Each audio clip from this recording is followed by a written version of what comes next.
الحمد لله رب العالمين والعاقبة للمتقين والصلاة والسلام على سيد الرسل وخاتم النبيين وعلى آله وأصحابه أجمعين. أما بعد فأعوذ بالله من الشيطان الرجيم. بسم الله الرحمن الرحيم. فتبارك الله أحسن الخالقين. وقال الله تبارك وتعالى وتقدس في كلامه المقدس في مقام آخر: سبحانك هذا بهتان عظيم. وعن ابن عمر رضي الله عنهما قال: قال رسول الله صلى الله عليه وسلم: إن الله جعل الحق على لسان عمر وقلبه. رواه الإمام الهمام الترمذي في جامعه.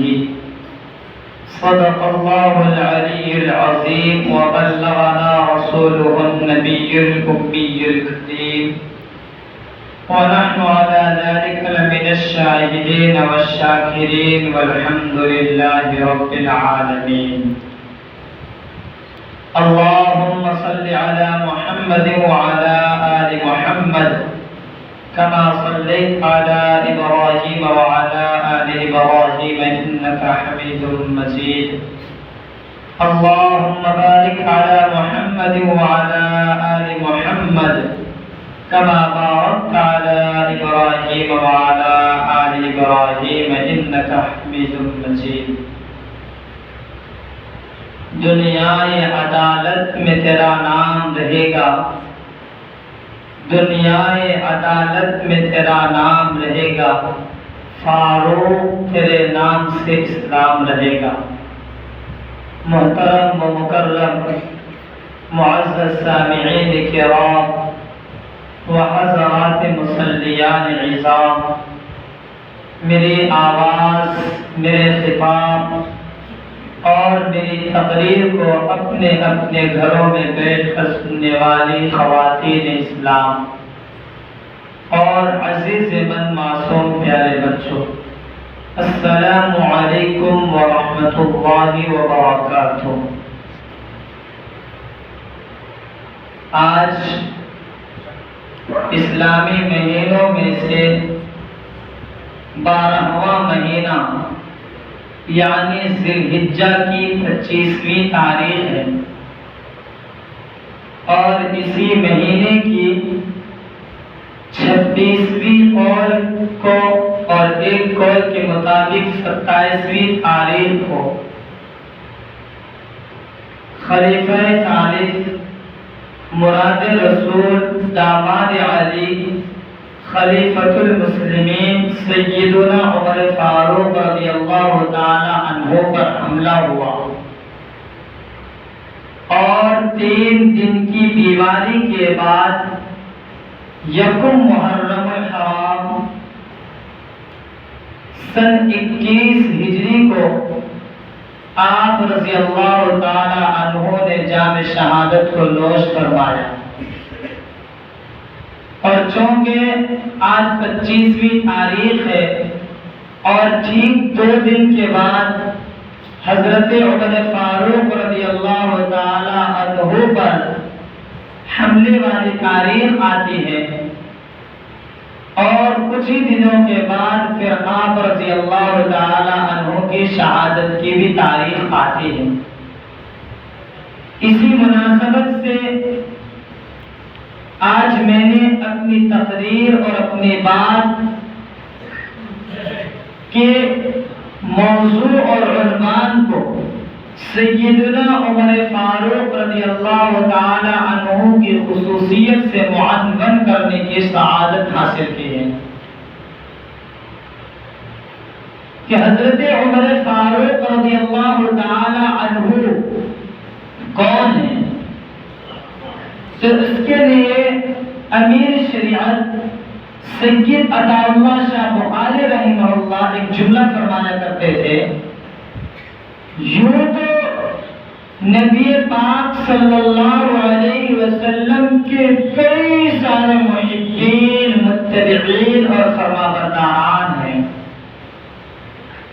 اور جتنے بھی اصحاب کرام رضوان اللہ تعالی علیہ مجمعین ہیں وہ تمام کے تمام صحابہ مرید رسول ہیں، لیکن عمر فاروق رضی اللہ تعالی عنہ کی ذات، آپ کی شخصیت و فردیت،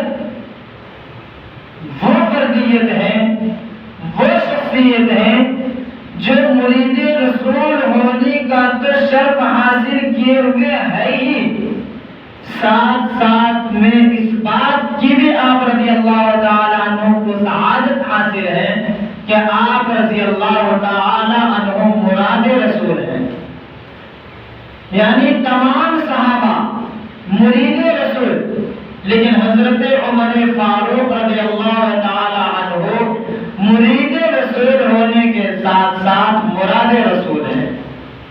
مرید کے معنی ہوتا ہے چاہنے والا، یعنی تمام کے تمام صحابہ حضور کے چاہنے والے، تمام کے تمام صحابہ حضور پر مرنے مٹنے والے، تمام کے تمام صحابہ حضور سے پیار، محبت اور عشق کرنے والے، لیکن جناب محمد رسول اللہ صلی اللہ علیہ وسلم خود جناب حضرت عمر فاروق رضی اللہ تعالی عنہ سے محبت فرمانے والے ہیں۔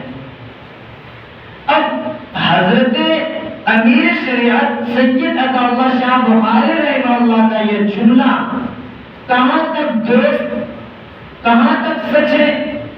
آپ کے اس جملے اور سینٹنس کے اندر کہاں تک صداقت، سچائی اور ریئلٹی ہے، اس کو اگر ہم جاننا چاہیں تو اگر ہم احادیث کی کتب کو کھنگالیں، ورق گردانی کے کام کو انجام دیں، کتابوں کا جب ہم پنہ الٹیں گے احادیث کی، تو ہمیں اور آپ کو ایک حدیث ملتی ہے جس کے اندر جناب محمد رسول اللہ صلی اللہ علیہ وسلم نے بارگاہ رب العالمین میں، دربار ایزدی میں ہاتھ اٹھاتے ہیں اور اللہ سے یہ دعا کرتے ہیں، اللہم اعز الاسلام بہذا الرجلین، اے اللہ ان دو مردوں میں سے، ان دو شخصوں میں سے کسی ایک کے ذریعے سے اسلام کو غلبہ عطا کر دے، ان دو شخصوں میں سے اسلام کو عزت اور اسلام کو سرفرازی بخش دے، اور اگلا جو ٹکڑا کا ہے اس کے اندر اللہ کے رسول فرماتے ہیں ان دو شخصوں سے یا تو عمرو بن ہشام ہو یا پھر عمر بن خطاب ہو، یعنی یا تو عمر بن خطاب کے ذریعے سے اسلام کو غلبہ عطا کر، یا تو حضرت ابو جہل جس کا عمر بن ہشام نام تھا، بعد میں اس کی کنیت ابو جہل پڑی ہے، یا اس عمر بن ہشام جسے آج دنیا ابو جہل کہتی ہے، اس کے ذریعے سے اسلام کو غلبہ اور اسلام کو سرفرازی عطا کر دے۔ اب یہاں سوال یہ اٹھتا ہے، بھائی حضور نے اپنے محروم القسمت اور نامراد چچا کے لیے بھی دعا کی، اور سیدنا عمر فاروق رضی اللہ تعالی عنہ کے لیے بھی دعا کی، جو ہاتھ حضرت عمر فاروق کے لیے اٹھے ہیں وہی ہاتھ ابو جہل کے لیے بھی اٹھ رہے دعا کے لیے۔ سوال یہاں یہ بنتا ہے، پرسن ہمارے اور آپ کے دل میں آ کر یہ بنتا ہے کہ بابا حضور دعا کرنے والے حضور کی زبان، ہاتھ اٹھانے والے حضور کے ہاتھ، پھر سوال یہ بنتا ہے کہ حضرت عمر کے حق میں کیوں قبول ہوئے، ابو جہل کے حق میں کیوں قبول نہیں ہوئے؟ تو یاد رکھیں، حضرت عمر فاروق رضی اللہ تعالی عنہ کے اندر غیرت زندہ تھی، اور وہ غیرت تھی جو غیرت اسلام میں مطلوب ہے، جس غیرت اور جس حمیت کی ڈیمانڈ اسلام کرتا ہے، وہ حمیت اور وہ ڈیمانڈ موجود تھی جو حضرت عمر فاروق رضی اللہ تعالیٰ عنہ کے اندر پائی جاتی تھی۔ یہی وجہ ہے علماء کرام فرماتے ہیں کہ اللہ رب العزت والجلال نے حضور اکرم صلی اللہ علیہ وسلم کی ان دو اشخاص کے لیے دعا میں سے حضرت عمر رضی اللہ تعالی عنہ کے حق میں دعا کو قبول فرمایا۔ حضرت عمر فاروق رضی اللہ تعالی عنہ 5 سال نبوت کا عرصہ گزر جاتا ہے، اس کے بعد حضرت عمر فاروق رضی اللہ تعالی عنہ داخل اسلام ہوتے ہیں، یعنی بعد میں ایمان لاتے ہیں۔ پہلے ایمان کیوں نہیں لایا، اس کی کئی ساری وجوہات علماء نے لکھے ہیں، لیکن ایک جو بہترین وجہ لکھی ہے نا وہ مجھے بہت پسند آتا ہے اور میں چاہتا ہوں کہ وہ وجہ میں آپ کو بتاؤں۔ علماء نے لکھا بات دراصل یہ تھی ابو جہل اور ابو جہل کے ماننے والوں متبعین اور فرمانبرداران کو اللہ رب العزت والجلال احساس کرانا چاہتے تھے، اور ابو جہل اور مشرکین کی ٹولی اور کفار کی جماعت، یاد رکھنا تم میں اگر کوئی مرد ہے، تم میں اگر کوئی شجاع ہے، تم میں اگر کوئی بہادر ہے، تم میں اگر کوئی نڈر ہے تو اسے دنیا حضرت عمر فاروق رضی اللہ تعالیٰ عنہ کہتی ہے۔ وجہ کیا بنی؟ ایک وقت آیا جناب نبی کریم صلی اللہ علیہ وسلم کے قتل کا اور آپ کے مرڈر کا منصوبہ اور مشن تیار کیا گیا۔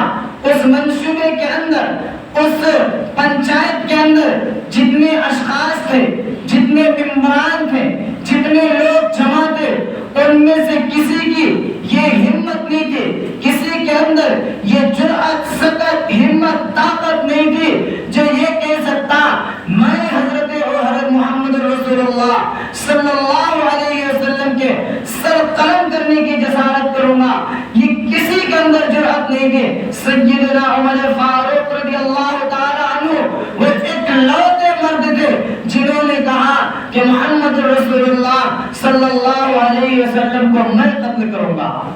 تو اب اس میٹنگ کے ذریعے سے، اس مشن کے ذریعے سے، اس پنچایت کے ذریعے سے حضور نے ان کفار کو، ان مشرکین کو یہ منوا دیا، بابا اگر تمہارے اندر کوئی مرد ہے، اگر تمہارے اندر کسی کے اندر مردانگی پائی جاتی ہے تو حضرت عمر فاروق رضی اللہ تعالیٰ عنہ ہے۔ یہی وجہ ہے کہ ابو جہل اور ان کی کمپنی نے اور ان کے لوگوں نے حضور اکرم صلی اللہ علیہ وسلم کے سر قلم کرنے کے لیے ابو جہل نے اپنا نام پیش نہیں کیا، کیونکہ اسے معلوم تھا مجھ سے زیادہ بہادر عمر ہے، عمر سے زیادہ بہادر میرے اندر نہیں آ سکتے ہیں۔ اسی لیے اللہ تبارک و تعالیٰ نے اتنا وقت لگوایا تاکہ لوگوں کو پتہ چل جائے، مشرکین کو پتہ چل جائے کہ حضرت عمر فاروق رضی اللہ تعالیٰ عنہ وہ شخصیت ہے جو تمہارے بیچ میں اکیلے مردانگی کی صفت اپنے اندر جمائے بیٹھے ہیں۔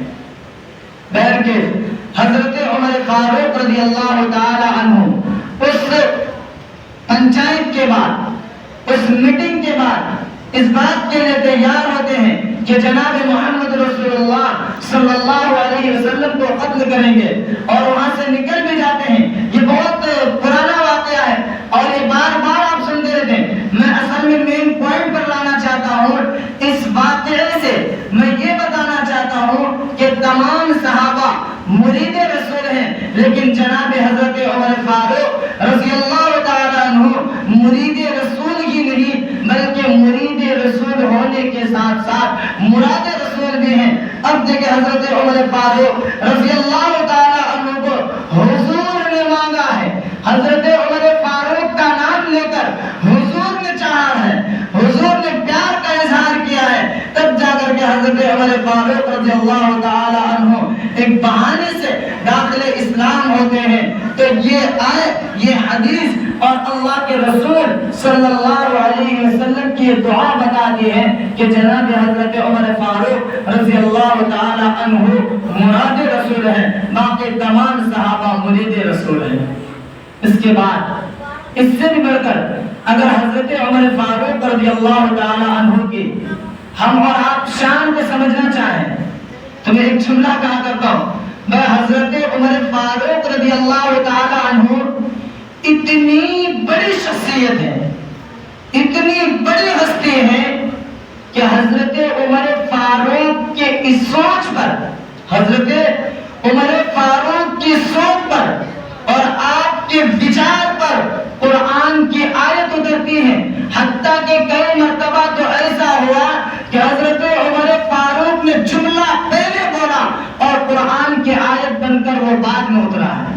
وہ حضرت عمر فاروق رضی اللہ تعالیٰ عنہ کی شخصیت ہے. میں نے ابھی خطبے کے اندر ایک حدیث پڑھی، حضرت عبداللہ بن عمر رضی اللہ تعالیٰ عنہ راوی ہیں، اور امام ابو عیسیٰ الترمذی رحمہ اللہ اس کتاب کے اس حدیث کے رقم دراز ہیں. وہ اپنی کتاب جامع ترمذی کے اندر اس روایت کو جگہ دیتے ہیں اور قلم بند فرماتے ہوئے لکھتے ہیں عن ابن عمر رضی اللہ عنہما قال، حضرت عبداللہ بن عمر رضی اللہ تعالیٰ عنہ راوی ہیں، قال رسول اللہ صلی اللہ علیہ وسلم، کہ اللہ کے رسول صلی اللہ علیہ وسلم نے ارشاد فرمایا، ان اللہ جعل الحق علی لسان عمر وقلبہ، کہ اللہ رب العزت والجلال نے حضرت عمر کے دل پر اور حضرت عمر کی زبان پر سچ کو جاری فرما دیا.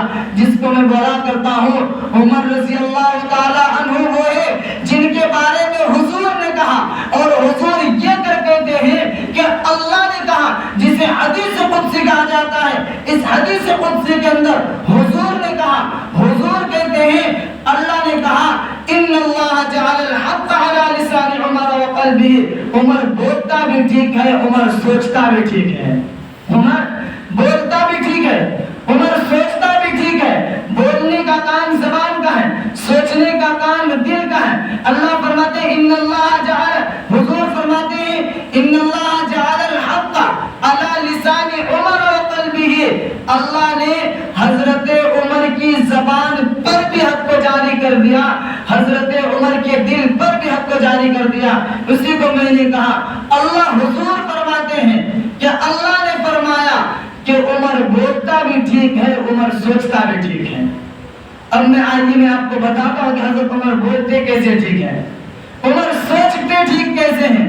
بھائی حضرت عمر بولتے ایسے ٹھیک ہیں، ایسے ٹھیک ہیں کہ جو جملہ حضرت عمر نے اپنی زبان سے کہا، جو جملہ جس طرح کہا، سیم ٹو سیم، ہو بہو جیسا کہ ویسا جو ہے اللہ نے اس جملے کو قرآن بنا کر نکالا.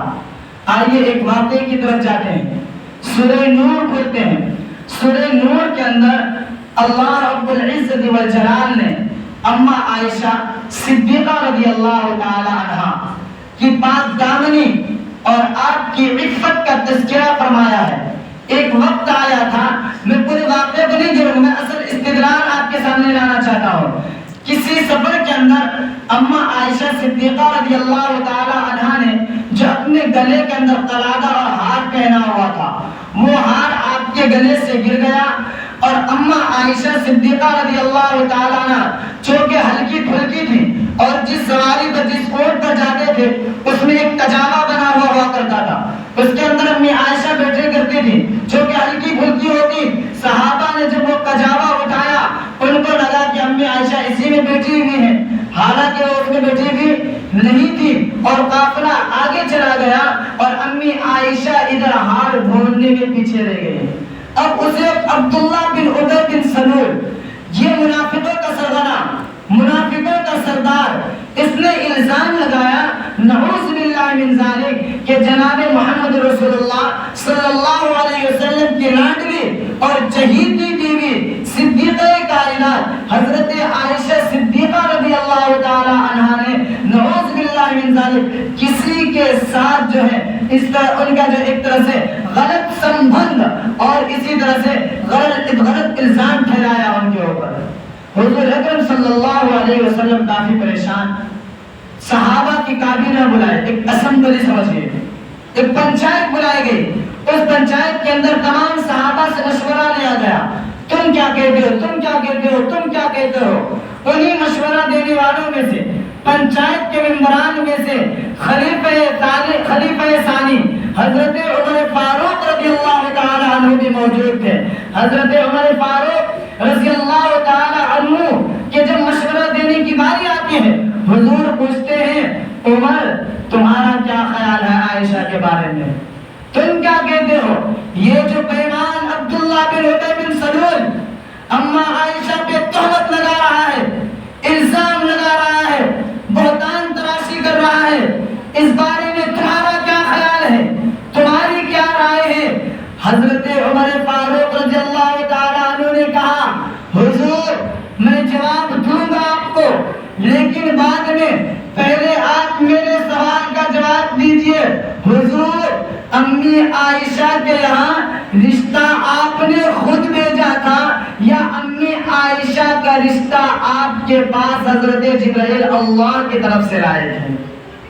ظاہر سی بات ہے امی عائشہ صدیقہ رضی اللہ تعالی عنہا کی تصویر حضرت جبرائیل امین علیہ السلام نے اللہ کے حکم سے حضور کو دکھائی، پھر جا کر کے حضور نے وہ رشتہ قبول کیا، حضور کی شادی ہوئی۔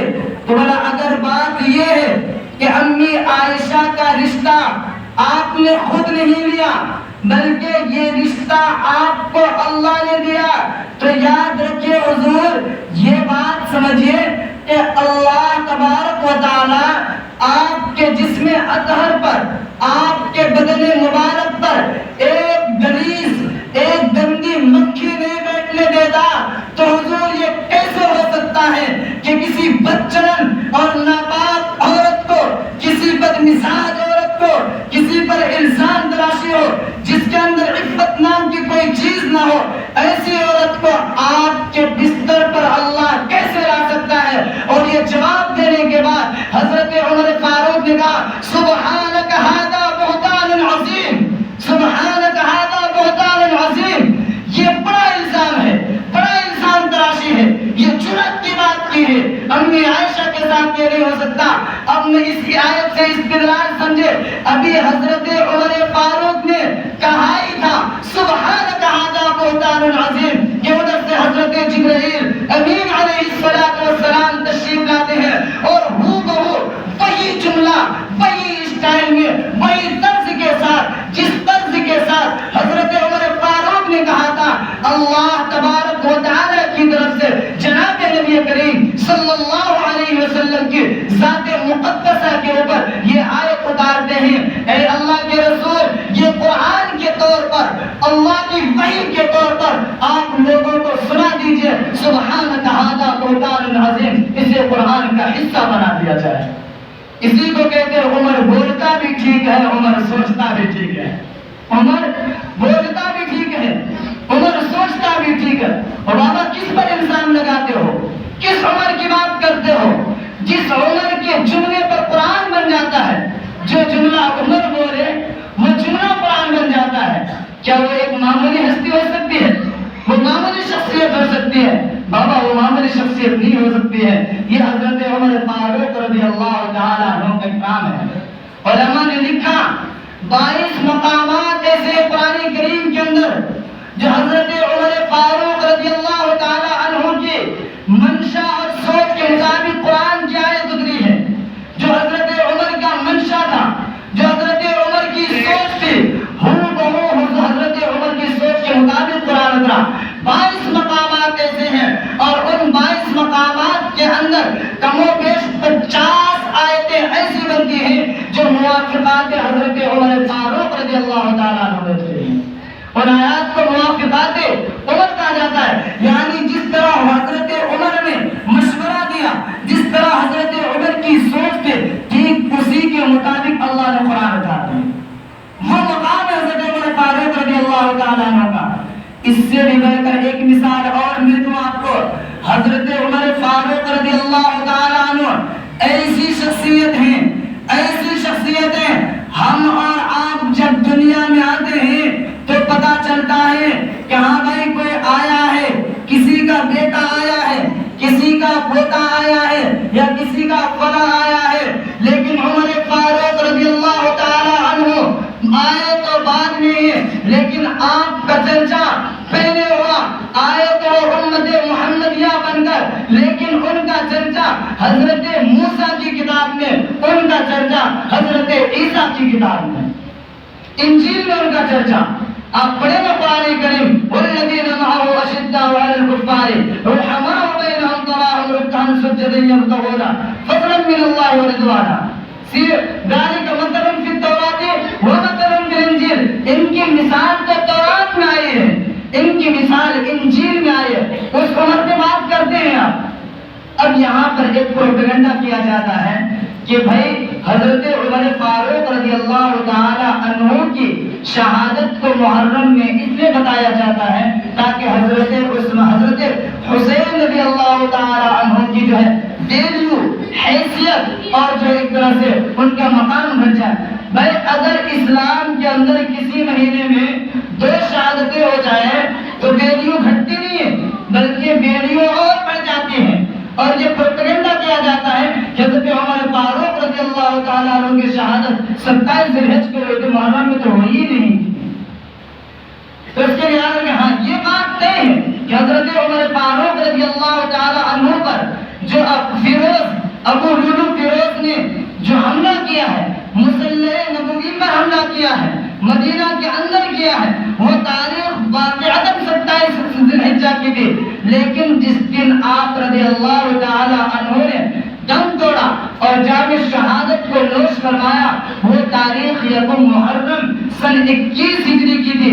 تو اس ماہ محرم کے اندر جس طرح حضرت عمر فاروق رضی اللہ تعالی عنہ کی شہادت ہوئی ہے، بابا ہم نے حسین کی شہادت کا اتنا انکار کیا لیکن اس کا یہ مطلب ہرگز نہیں. اور جہاں تک بات یہ رہی کہ اس سے ویلیو کم ہو جاتی ہے، اب آپ بتائیں حضرت عمر رضی اللہ تعالی عنہ کی شہادت یکم محرم سن 21 ہجری، جبکہ حضرت حسین بن علی رضی اللہ تعالی عنہ کی شہادت سن 61 ہجری 10ویں محرم سن 61 ہجری کو ہے.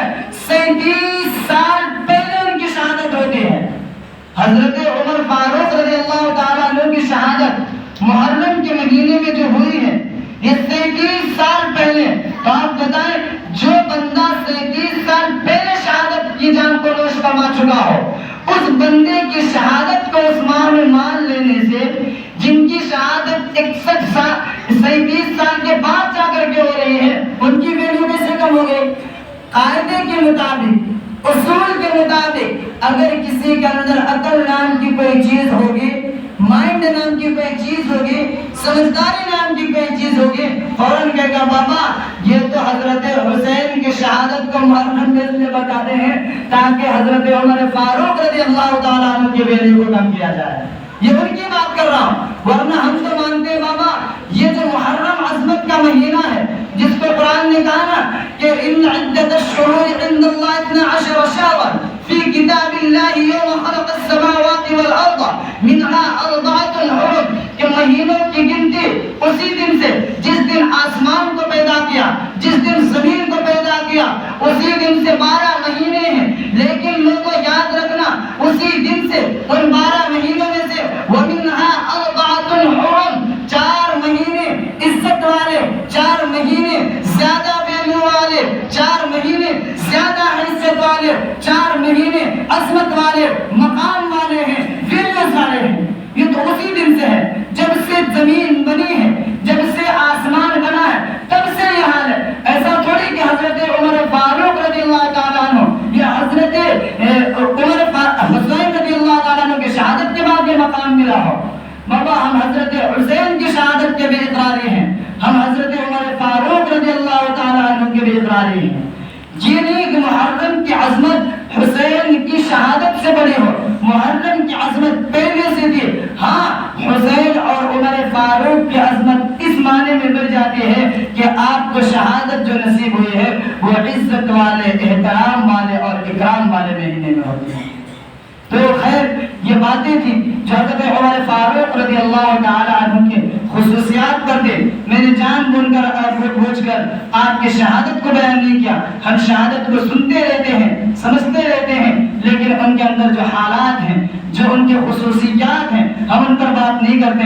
اسی لیے ہم نے کہا کہ دیکھیں حضرت عمر رضی اللہ تعالیٰ عنہ کے خصوصیات میں سے ایک خصوصیت تو یہ ہے تمام صحابہ مرید رسول، حضرت عمر فاروق مراد رسول. اور حضرت عمر فاروق کی خصوصیت یہ ہے کہ حضرت عمر رضی اللہ تعالی عنہ بولتے پہلے اس زمین پر اور وہی جملہ سیم ٹو سیم قرآن پڑھ کر اللہ پاک کو اٹھا دیتا ہے. یہ حضرت عمر رضی اللہ تعالیٰ عنہ. اور حدیث قدسی کے اندر حدیث قدسی ایسی حدیث کو کہتے ہیں جس میں اللہ کے رسول یہ کہتے ہیں کہ اللہ نے فرمایا. اس حدیث میں یہ کہتے ہیں اللہ نے فرمایا. اس حدیث کو اصطلاح میں حدیث قدسی کہتے ہیں شریعت کے اندر. تو حدیث قدسی کا ایک مقام ہے. اس حدیث قدسی کے اندر جناب نبی کریم صلی اللہ علیہ وسلم کہہ رہے ہیں ان اللہ جعل الحق علی لسان عمر وقلبه. عمر بولتا بھی ٹھیک ہے, عمر سوچتا بھی ٹھیک ہے. اللہ تبارک و تعالی سیدنا عمر فاروق رضی اللہ تعالی عنہ کی قبر پر کروڑوں اربوں رحمتیں نازل فرمائے اور شہداء کربلا اور ان کے رفقا کے قبور پر بھی کروڑوں اربوں رحمتیں نازل فرمائے. ہمیں اور آپ کو ہم اہل سنت والجماعت احناف کے موقف کو صحیح طرح سے سمجھنے کی اور اس پر جمنے کی توفیق عطا فرمائے. دوسروں کی بہکاوے اور سوشل میڈیا پر تبلیغ جھانکنے سے ہمارے اور آپ کی حفاظت فرمائے.